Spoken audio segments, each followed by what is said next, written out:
Welcome back, Blue Collar Millionaires. Got a special guest today, Jimmy Thorpe, through and through blue collar guy. He now owns a casino down in the Caribbean. Jimmy, thanks for coming on today.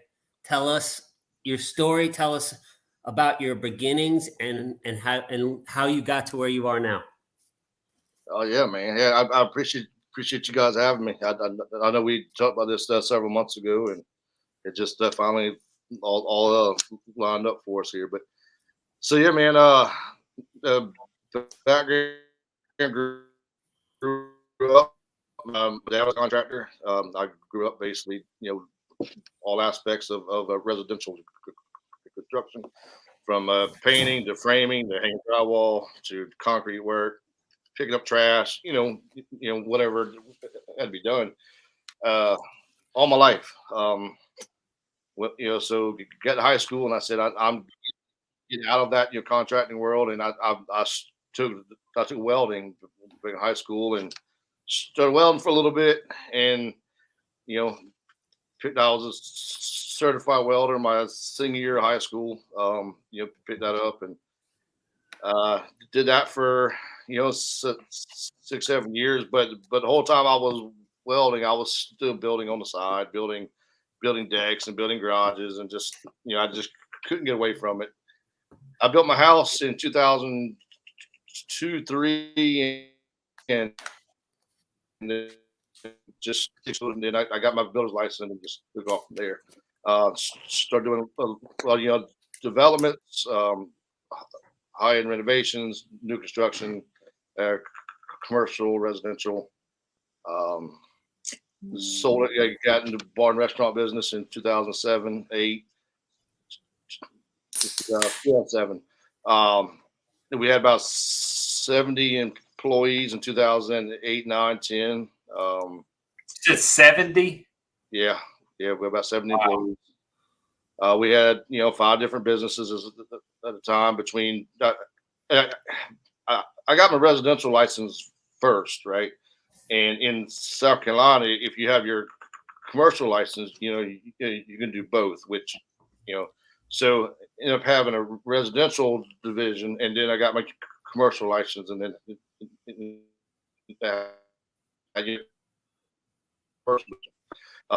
so I kept it separate because my residential was my name, Jim Thorpe Custom Home. So I wanted to leave that alone, and then we did TNT Design Build, which was the commercial side of it.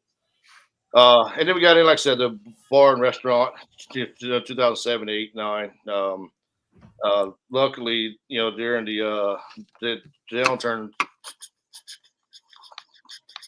to 2008, we were out at Kiwa Island.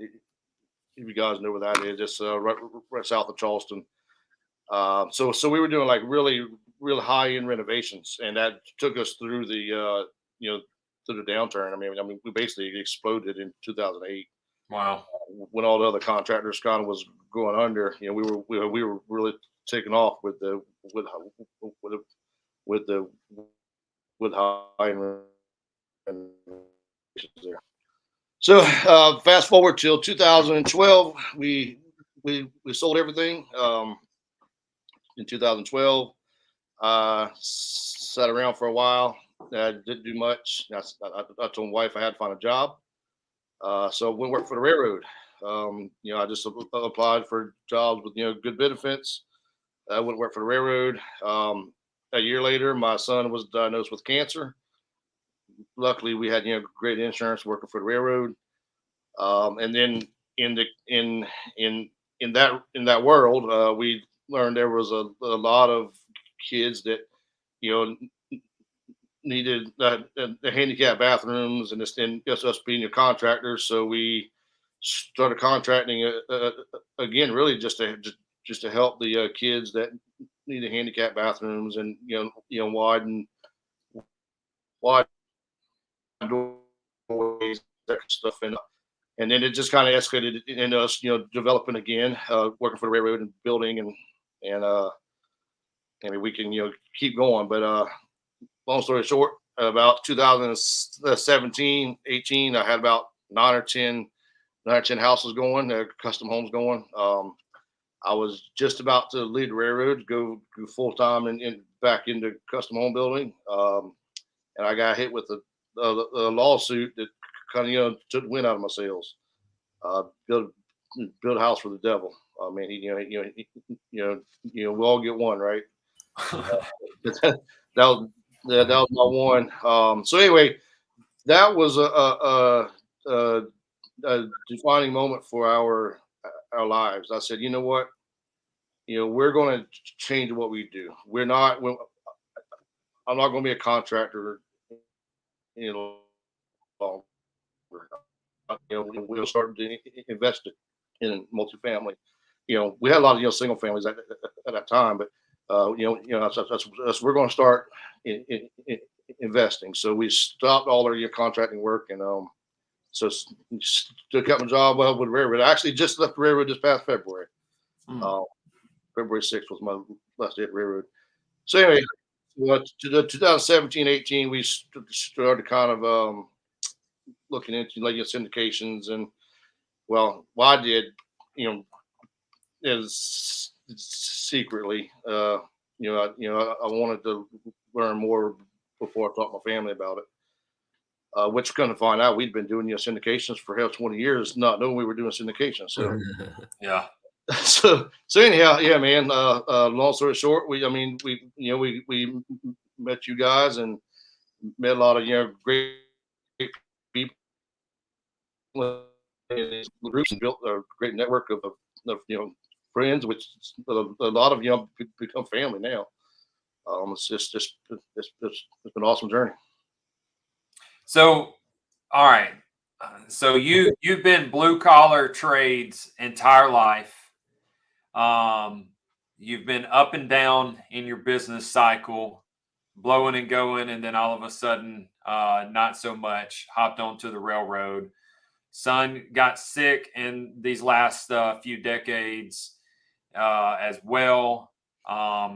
Your internet popped in and out for a second.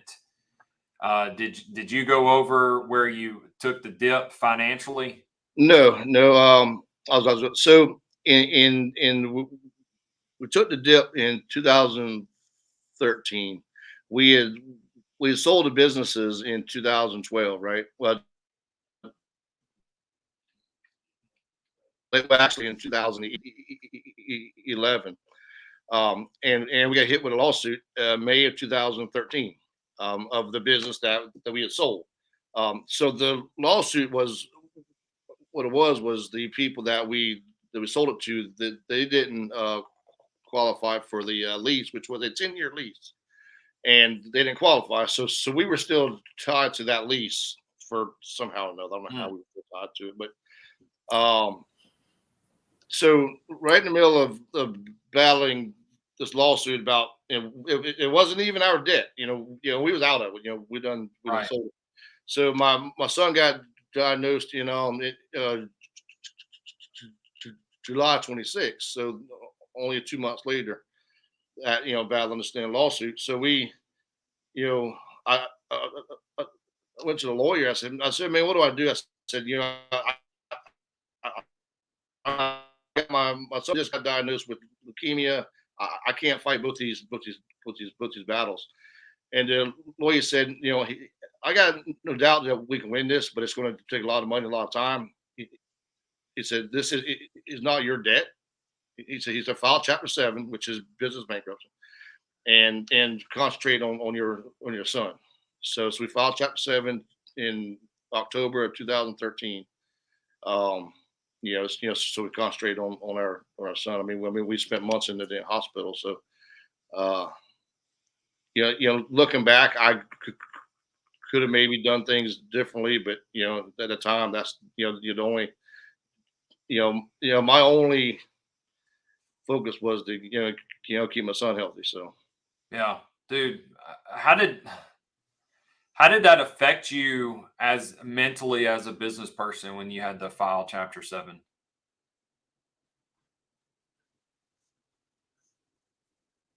well, it's to me, it was more a pride thing. We all hear, people file bankruptcy, and it must be a horrible business person. I mean, we had just sold our businesses. I mean, we never had no issues, and we so but from a pride standpoint, I was like, man, I'm a man. I don't, I've felt like I failed. But walking around, I'll never forget. I was at a gas station one day, and it was just like a ton of bricks, just kind of, I mean, just like a ton of weight just kind of fell off my shoulders. Just the only thing I had to focus on at that time was keep my son healthy. So, um, those are financial problems. Or a financial problem actually wasn't mine, but after that was, after I got past the pride part of it, to answer your question, Chris, I was okay with it because I knew that my son was my priority. Right. And, And you were with the railroad at this point? yeah, for about a year. Yeah. Okay. So prior to the railroad, we had like catastrophic insurance. Being business, I mean, we didn't have like the greatest insurance. We had like, so luckily, I'm not a real religious person, but it was like the stars aligned, and that was the plan. And when I worked for the railroad, we had great insurance. And initially we had to pay a pretty good chunk for his medical care. Luckily that we had it. Yeah. So yeah, man. So all right. So you start secretly looking into syndication. Realize you've been doing forms of syndication already. looking in multifamily. Then you start communicating to your family about, hey, this is what we want to do. Now, how did that transition? Like, tell me what that road looked like to the point you're at now, because it's pretty insane that you ended up in multifamily outside of the U.S. on a resort. Like, that's just not typically when people say, hey, I'm going to go multifamily. Oh, okay, let's go down and get to the blue waters on the beach and into an area that we've never even lived in.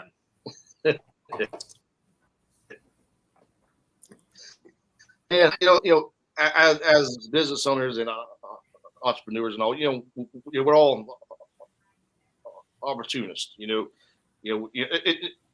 There's a saying, where I come from: a man that chases two rabbits will catch neither, right? Mm-hmm.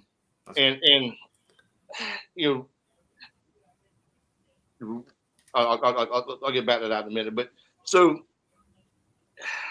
the trend, everybody wants multifamily. Get in, get as many doors as you can, and it just seemed way competitive. I mean, you got to build this team. You got to, and luckily my wife likes wine and she likes to watch HGTV and us being builders and already being in the bar restaurant. But so she put out in your Facebook world, looking for it. But she watched two girls do a motel makeover up in Canada. And she put out in your Facebook world, I'm looking for a boutique hotel in the Caribbean, right? And the next day she had a whole bunch of messages, and when she texted me, because I didn't know about this until next morning. I was at work at railroad, and she said, "Hey, this guy's going to email you this hotel in St. Croix." I didn't even know where St. Croix was at the time, and I said, "Hold on a minute." So anyway, I asked her about it, and anyway, so we went and looked at it, but so that we talked about this. Why not invest in our lifestyle, invest in what we like to do, rather than chase all these multifamily deals that. I mean, I would underwrite 30 deals a day, and it would get so pissed off, and the ones that you're making an offer on are under contract. So Yeah. we post COVID has really opened up the hospitality creative financing options. Because they don't have the numbers to back up what they're asking, and it was just really just by that the one opportunity that we had to look at that the one property. Then we started looking at the rest of them. I mean, and they're all mom and pop owned. COVID, almost wiped them out. And kind of like you guys are, with the baby boomers, and they're ready to, business. It's exact same in the hospitality world. So I told you about the rabbits earlier. A man that chases two rabbits would catch neither. Our rabbit is resort hospitality. That's the rabbit that we're chasing. Now, if you tell me, hey, there's a storage unit, right here, easily pick up. I'm not bidding against a whole bunch of other people. Yeah, I'm gonna reach over here and just pick that up. But I'm still chasing. I'm chasing hospitality. Right. I like that. This was blue ocean strategy. Exactly. I love it. That's how I do it. When I see everybody going the same thing, and it's just multifamily was out of control. I know Jimmy, how many deals he was looking at. I talked to him about deals. You had good deals. I love that. You just pivot a little, and all of a sudden, nobody's over there. Yep. Exactly. You get a steal. Yep. And even hospitality started picking up, but the fact that you went, right now we're do what, Chris? You froze up there, buddy. yeah, we got a little delay. I was just saying, even hospitality was starting to get noticed, but then you just went way off and said, let's just go resort hospitality and pick it up there. So you picked up this lead through a Facebook post that your wife made, and then what made you think that you were going to be able to rent it out? How did you know what rates you were going to be able to do? So how did you find, because I mean, this is not as common. So how did you start to gather your numbers so that you could even underwrite it? Yeah. So, all right. Well, the particular property that we went and looked at the first time didn't work out. For the banking, we wasn't going to move there. The bank wanted us to move there. And they were going to do some seller carry and go get creative. So the one we ended up buying, I underwrote your average occupancy in the Virgin Islands is 73%. I underwrote it at 53%. Wow. I underwrote it at $200 per night at year 3, and they were already getting $200 a night. Actually, we're getting somewhere average between 220 and like 350. So we're already hitting our year 3 numbers within 5 months, or within 4 months, really. And we're about 95%. Well, right now we're about 70% occupied because this is different. But what I did was I just looked at all the other resorts on the island, what they were charging, during peak season, during off season, weekends, and I went lower than where they are. So I wanted to be conservative, and I took our occupancy low, and but once renovation's over, we're going to be average about $300 a night. Occupancy is obviously under 53%. We're probably going to average somewhere between 75-80%. Throughout because you're going to be 95 to 100 during peak season, and off season is going to be between 50 and 60%. So and we've done a lot of research just in the Virgin Islands for this resort, and now we have opportunities in Costa Rica. We're actually going to Costa Rica Thursday to look at a couple properties there.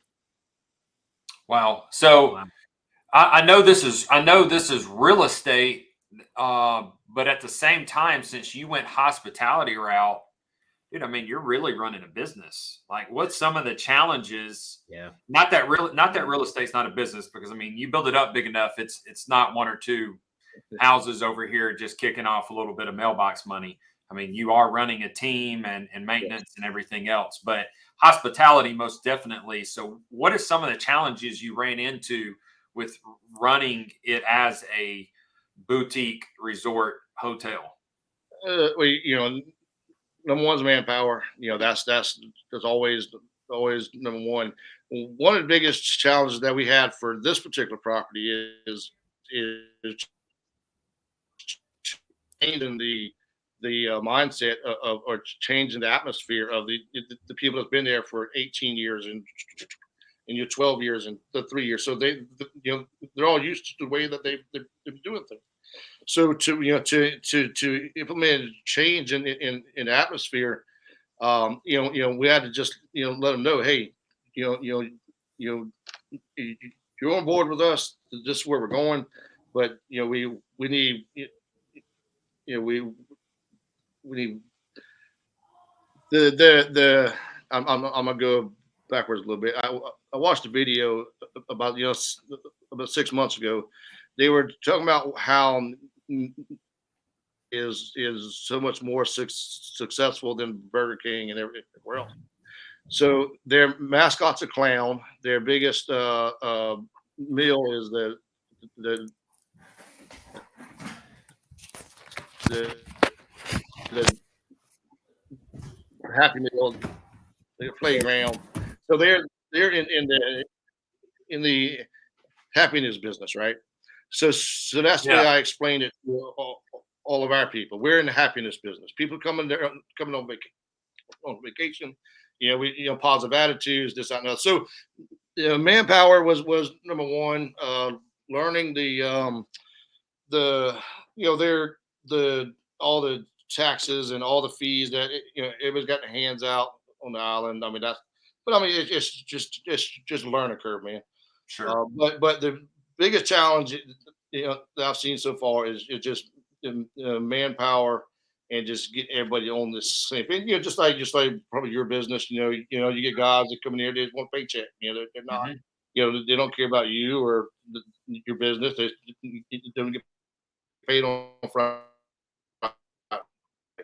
And I try to change that in environment to make them feel like they're part of something bigger, than just a paycheck. What about the infrastructure? You've got laundry, all those dryers and washers, everything that was going on. Then you've got the structure itself. Was it outdated? Did you have to do a full rehab and update? What did that look like when you took over? It hadn't been touched since the 80s. Yeah, so we have a major renovation plan. We're actually starting this month. We're ripping the pool out, building a whole new pool, renovating all the structures. I mean, see, they don't have the actual roof.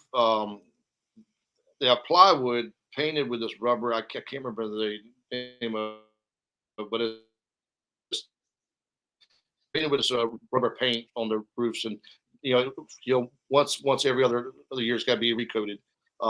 Stuff like that we're putting metal roofs on all the buildings.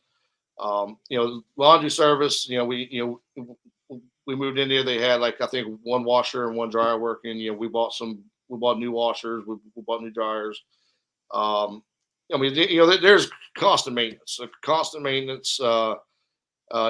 Infrastructure issues from the we have wells, luckily, and we have cisterns that we fill the cisterns with the wells. But we're actually going to replumb the whole property, because we have water pressure on behalf of them, and we can't figure out why. There's a clog somewhere. But I got it mapped out already. I mean, being, I mean, that's one thing here that's really it helped us plan out this renovation process. So when you got ready to purchase this, you saw it was a good deal and whatnot. How did you structure that? Did you tackle this with personal money? Was it all bank financing? Did you end up syndicating this? Well, we did we, we did creative financing with the seller. Uh, 2 million down. It's a $7 million purchase price, million down. Um, 5% interest only for 5 years for 5 million. Uh, Deferred the first year payment, so we have no payments for first year. And we're raised to 4.5 million. Well, we actually had all the money raised like last April, right? Like a little over $4 million raised last April. Well, the closing took so long that we had to 1031 money we had to give back, and so we ended up keeping like a 1.3 million to get closed. And then so anyway, we've actually been raising the rest of it over the last couple months. So the 2 million down, and then 2.5 is going into the renovations and all that. Gotcha. So the people that you're bringing, you're getting money from that you're raising. Are these relationships you already had? Is this you just making a post on social media? Like, what do you think helped you raise? Because that's pretty substantial amount, 2 million, and now you're pulling in another 2.5 million. Yeah. So what would you tell someone is that's trying to raise money? What's going to help them be successful in doing that? Whether it's for a business or real estate, it's all the same thing. Well, yeah. I mean, there's several things that I get phone calls all the time, and about this. Hey, man, matter of fact, right before this call, I had somebody ask me about the theories about your $5 million, and number one, join groups.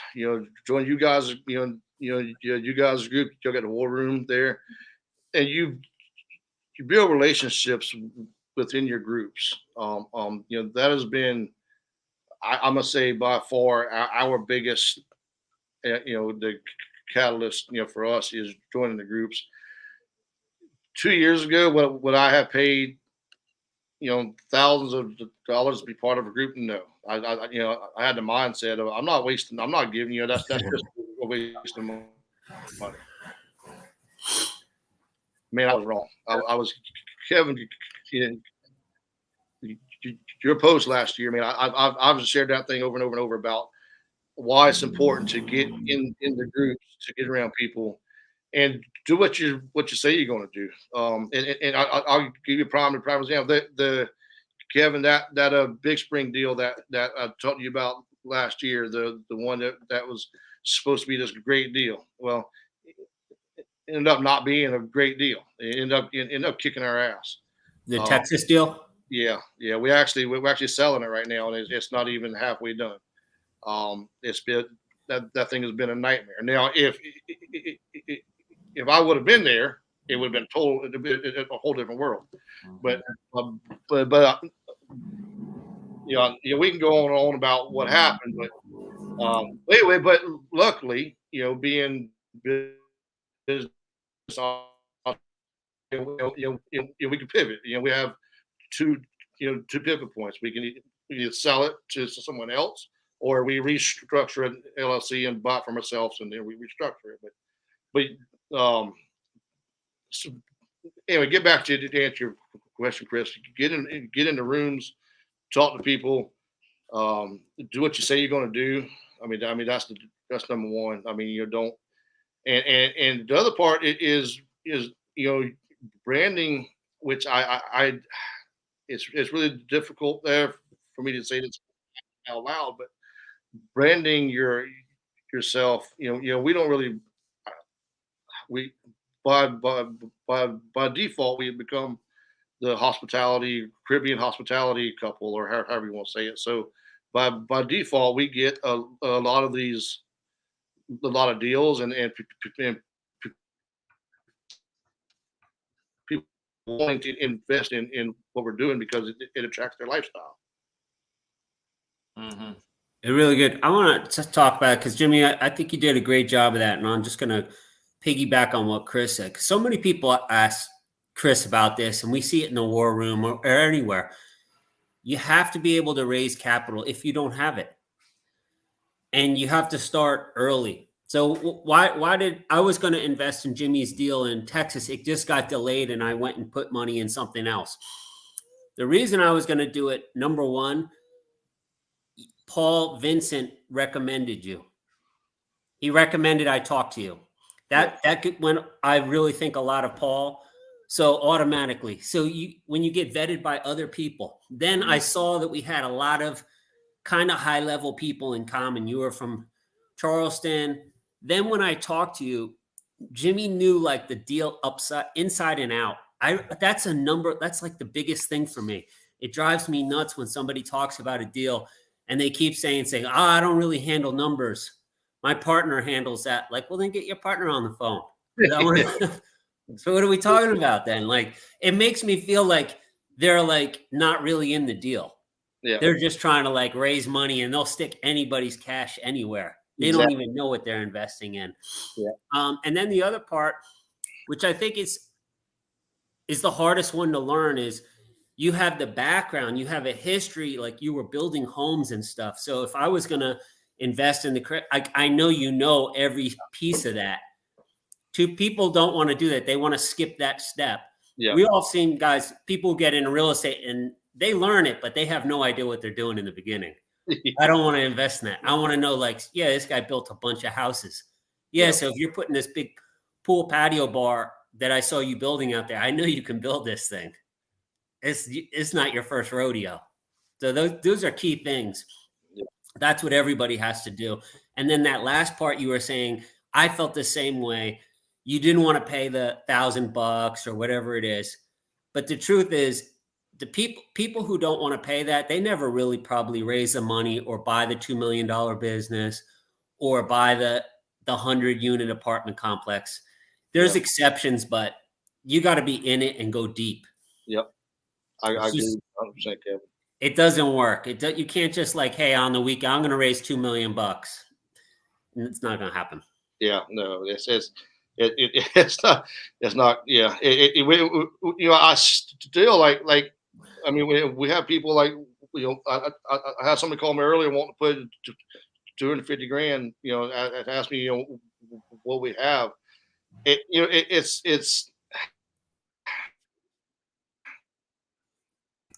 still odd to me that not odd to me. I mean, it's just, I don't even know what word I'm looking for. It's very humbling to have people want to give you money to invest, and they trust you that much. The other key point that I think raising money is make sure that you have exit strategies. Make sure you have pivot points. Just like this big spring deal. We have two exit strategies. Well, we had 3 exit strategies, but so we have 2 pivot points right now. Which that thing ended up being a nightmare, Kevin. Yeah. Not every deal's a good deal, that's for sure. No, they're not. That can build your credibility more. You're being super honest with it. Every deal's not a good deal. Sometimes it doesn't work out. You pivot, you have exit strategies, you make the best of it, and you keep moving forward. Yeah, I would say ultimately, when it comes to a bad deal, it's all in how you respond to the people that trusted you with their money, or anybody that trusted you with some type of resource of theirs. I heard Grant Cardone say one time, I love problems. He said, problems are an opportunity. And I was like, what do you mean problems are an opportunity? But I understand it now more so because I have had some of the best reviews and referrals out of customers that started as a problem, but we responded very quickly, very transparently, and we went above and beyond, and they became priority. It wasn't the new money coming in the door that was priority. It was the one that already gave us the trust that we needed to follow through and make sure we hit expectations with. And I think that's really where you build your name and longevity, because I mean, shit happens. It hits the fan, and it's just a matter of how well you contain it.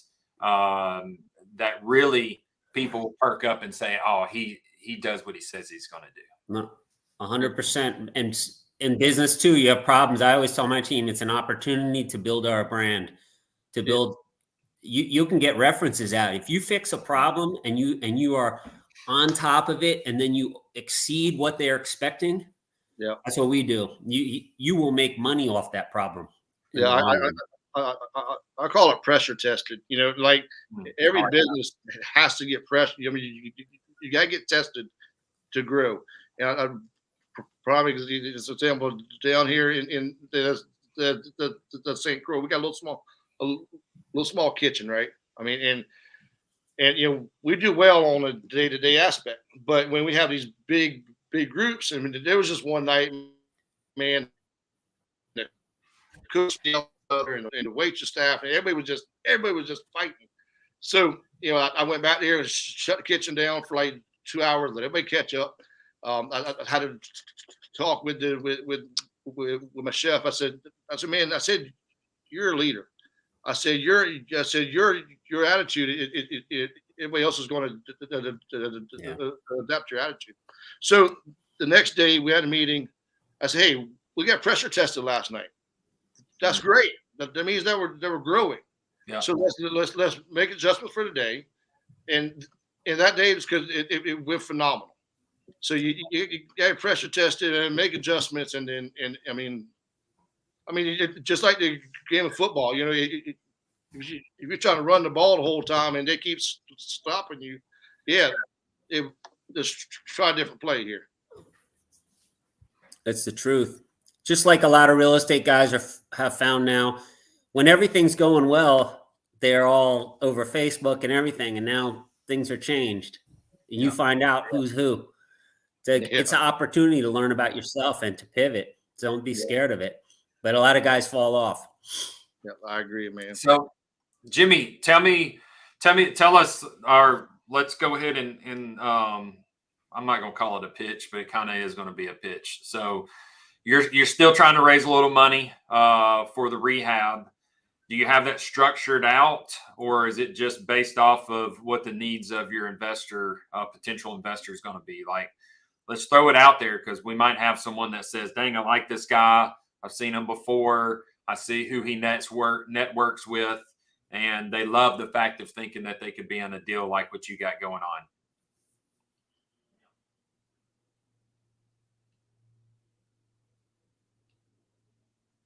Is he there? I think he's paused. I know his internet's been choppy. Hey, there we go. Were you able to hear me, Jimmy? I heard you ask about this structure there for the raise. That's the last I heard. Yeah. So just tell us what that structure is, because we might have somebody here that really likes what you got doing and would be interested in getting in on that. Yes, I mean, you know, we you know, Paul did the PPM for us. You know, we're doing 1% per 100,000. Double your money in about 4 years. Plus you get used to the resort and stuff. It's off the top of my head, I think it's at 27% IRR. The first year was at 3% cash on cash, and I think second year was 8%, 13%, and then 17%. So it is kind of gradual. That was the initial underwriting. So we're already hitting the year 3 numbers. So I mean, it's going to grow past that. So right now we're just putting all the money back into the property. The investors that are in there right now, they say, hey, just put the money back to the property. So, but it's really cool. So I'm actually in Boston right now. We're going to Fenway Park with the governor of the U.S. Virgin Islands. Wow. And, you know, so to get this invitation, there's the three of us going, us and two other uh, hotel owners. So we're going to meet with the JetBlue CEO tomorrow evening at Fenway Park in one of the suites and watch the ball game and all with. So the tourism commissioner, the governor of the U.S. Virgin Islands, and the JetBlue CEO, and us. Man, I that that That's cool. it's pretty damn cool, man. I mean, we've been there 6 months, and we get this invitation. I mean, because they've seen what we did with the place, and they see potential there. So I think that goes a long way, from people from the outside that's looking in. Maybe is this going to be a good investment for us? I mean, it's just damn no brainer, man. I mean, Yeah. Well, you've already got a track record going as well. Like, for an investor to come in at this point compared to what normal syndications are, everything's projected pro forma, based kind of data. But you're in it, you're running it, you're already hit projections. Like, they can already see, okay, this is on a good start, so this is going to be a lot more stable opportunity for me to invest in. It just makes more sense anytime that you've got a little real data that you can actually go on. That is a better investment, in my opinion. Jimmy, I got some question on it because we're gonna. So what's the minimum? 100 grand?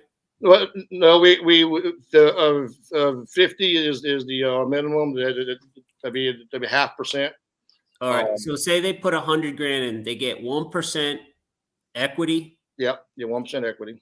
And then is there a preferred or anything on the cash flow? We did a breaking up. So we did a option, a preferred return. You get your money back, 4 years, and then you're out, or you forego the preferred return, but then you're in for perpetually. See, there's a whole nother element to this resort. We have some development property that's not even in the numbers. They get the return. So we're building 40 condos, and we're going to build about 18 to 20 houses. We're still working on that, where we control the HOA, and we manage the short-term rentals for, if all these people are using these for the second home rentals, whatever. Mm-hmm. So that'll all be a part of our resort.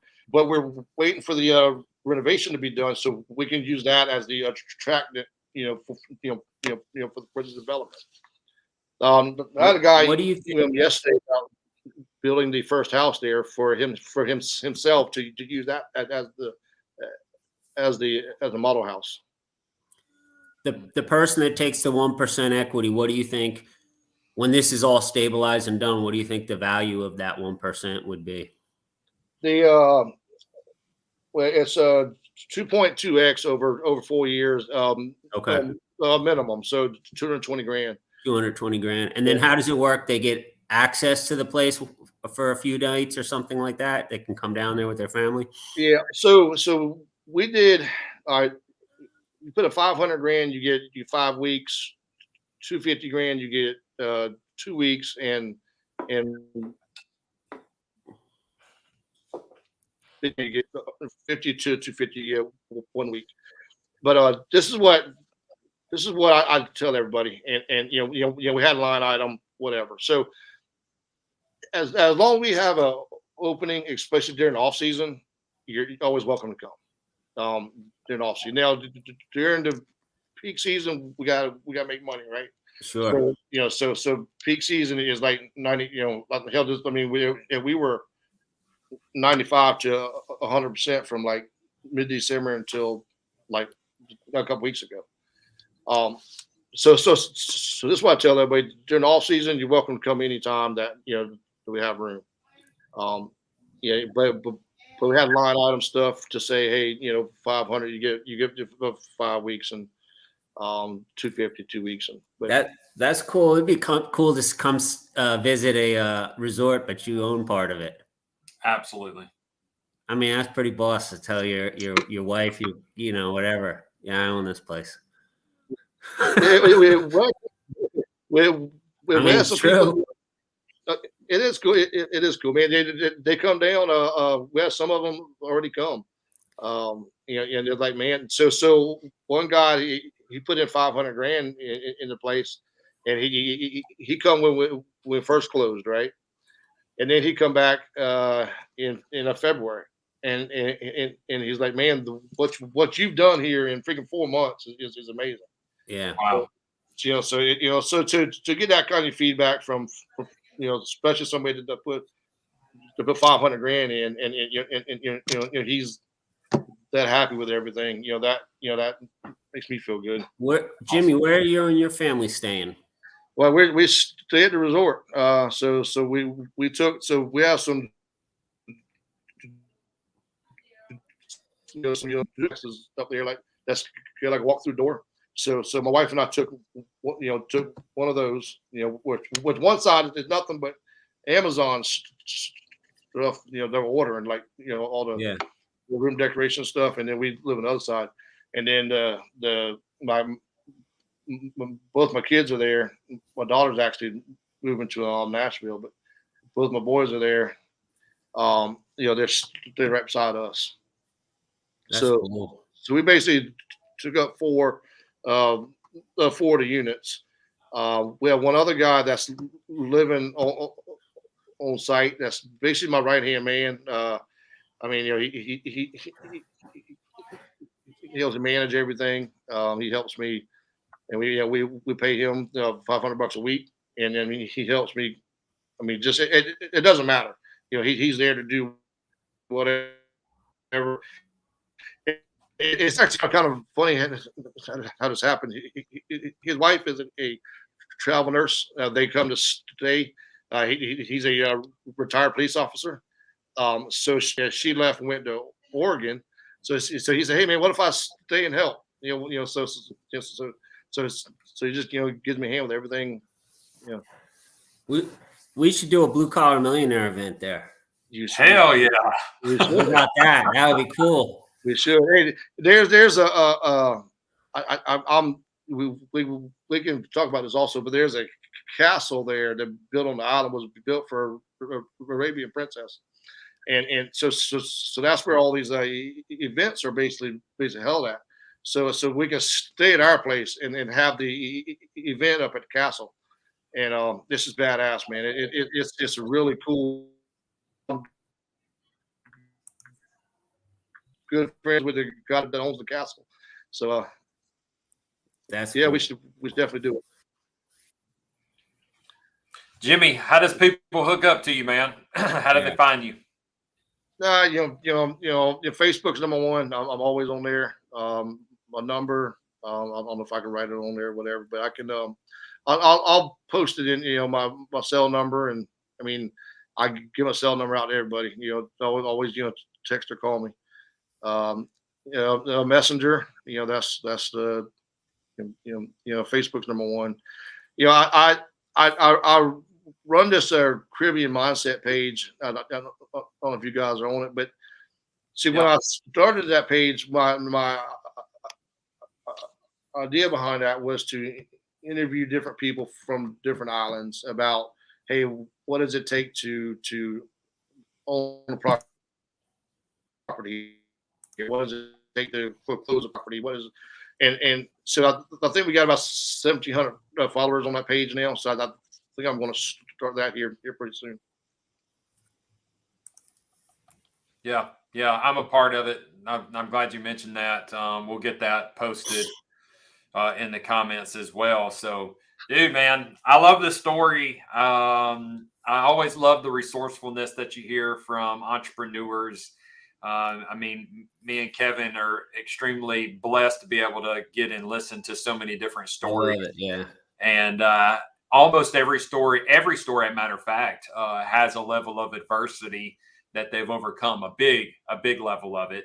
And sometimes it's happened multiple times. But one thing that I've realized, every successful person is constantly having to be resourceful because nothing goes perfect. And I feel like that's for everybody in life. The only difference is some people just choose to go for bigger things that provide better results because they realize shit's going to hit the fan no matter what you're doing in life. So might as well go after what you want anyway. Yeah. And the fact that you ended up in the Caribbean is just badass. Yeah. I love that thing that we passed over is you guys, you love being down there. So you're like, why don't we just run our business and do everything down there? Yeah. More people should do that. You should go where you want to live and then run your business. If you could do it virtually or not. You know, I did that here when I came to Atlanta. I ended up having to spend like 10 days here. I liked it so much, everything about it. I said to myself, I was thinking I'm going to go home, break up with my girlfriend and move down here. That's what I was thinking of at the time. And then we broke up a few months later and I literally drove down here. Wow. Like I knew it in my head. What I don't want to be in the cold and the snow and everything else. A lot of blue collar guys, they spend 3-4 months, they can't make any money. You could take that same skill set, your family, come down, you'll make more money and you'll probably enjoy it a lot more. People just don't think like that.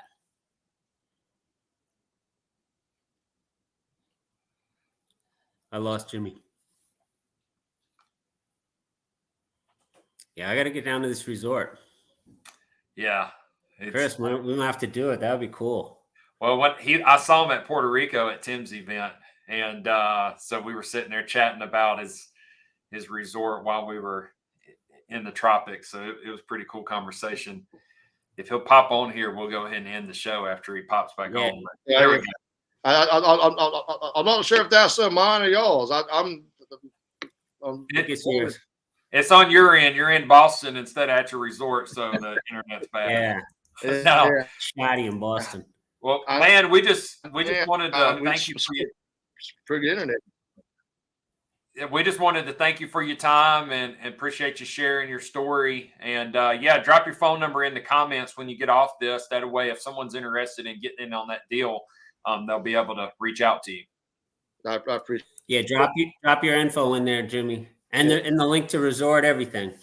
I got you, and it goes without saying, man.